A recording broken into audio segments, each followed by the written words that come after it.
try this music, or I do like this music, I don't like this music, but I get feedback right away.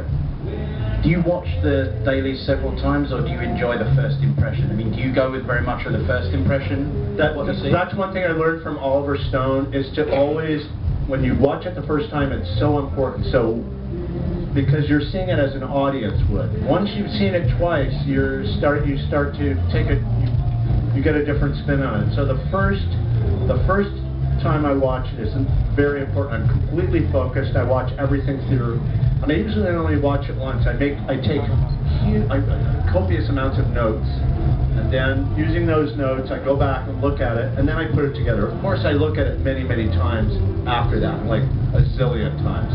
But at first, I like when I is this good acting? Is this bad acting? It's always the first impression when I make my decision of what is good and bad. So, you know, you guys, Joe has edited pretty much all of Oliver Stone's films. He's most of them. Only 7.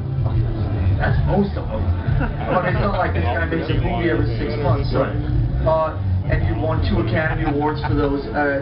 You've also worked a lot with Cameron Crowe. Those are your main 2 guys, but you've also worked with Nancy Myers and a few other people. What are explain to us, like, sort of, so most people probably know Oliver Stone and know Cameron Crowe. What different elements and dynamics do they bring to your table? Well, they're 3 very different filmmakers. Oliver, of course, is socio-political and very violent.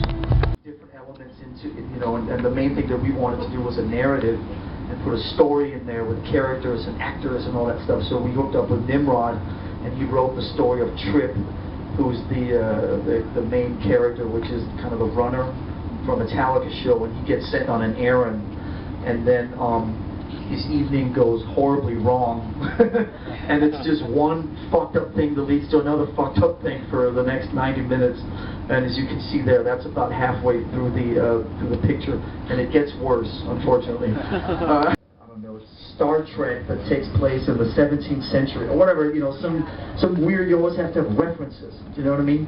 And so, there are no references for this film, right? Because it exists in our head. Bring a VHS tomorrow, then we know what's skip. Anybody got a VHS? Yeah, 2 of them! 2 of them? 2 of them! Anyway, so,